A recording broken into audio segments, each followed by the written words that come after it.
March 10, 2022, New York, researchers led by Christopher Garcia of the Ludwig Center at Stanford University have solved the long-sought structure of a large signaling protein involved in responses to infection, inflammation, the generation of immune cells, and when dysregulated by mutation, the emergence of blood cancers known as myeloproliferative neoplasms.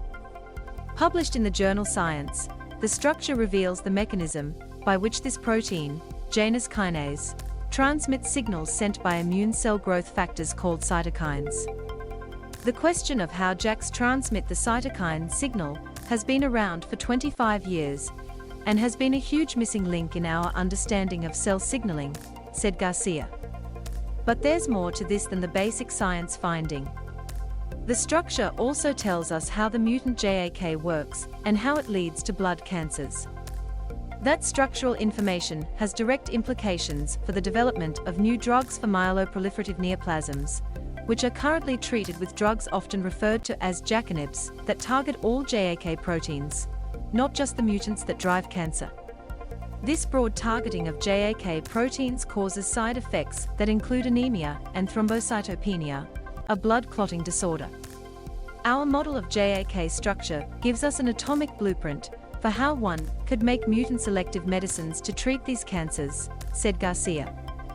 This is the essence of basic discovery biology leading to translational insights. Cytokines signal through receptors found on the cell surface that thread through the cell's outer membrane into its cytoplasm. Each receptor has, attached to its cytoplasmic tail, a single JAK protein in an inactive state. Each cytokine protein binds two of these receptors, drawing their attached JAKs together. When the JAKs are brought close together, they activate one another, Garcia explained.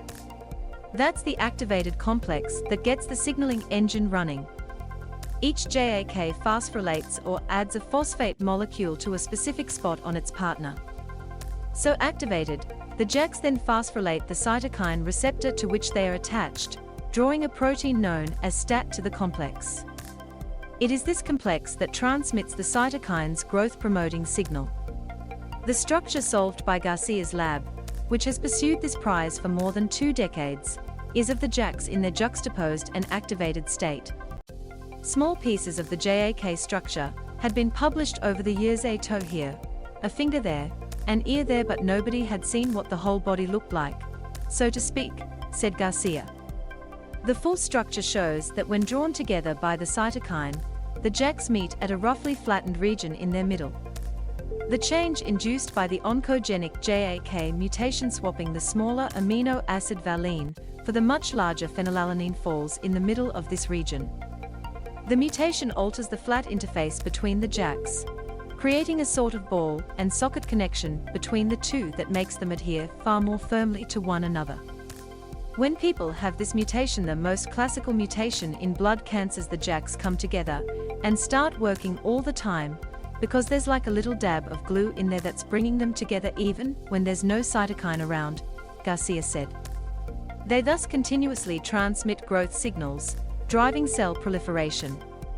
The finding opens the door to developing small molecules that disrupt the ball and socket connection of the mutant JAKs.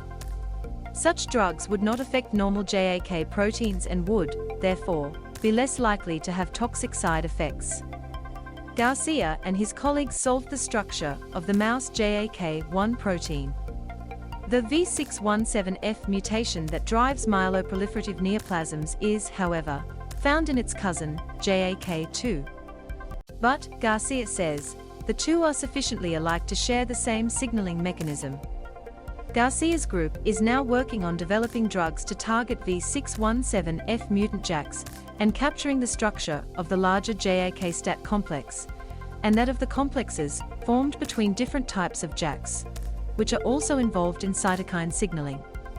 This study was supported by Ludwig Cancer Research, the National Institutes of Health, the Howard Hughes Medical Institute, the Helen Hay Whitney Foundation, the National Science Foundation, the Graduate Research Fellowship, and the Human Science Frontier Program Organization.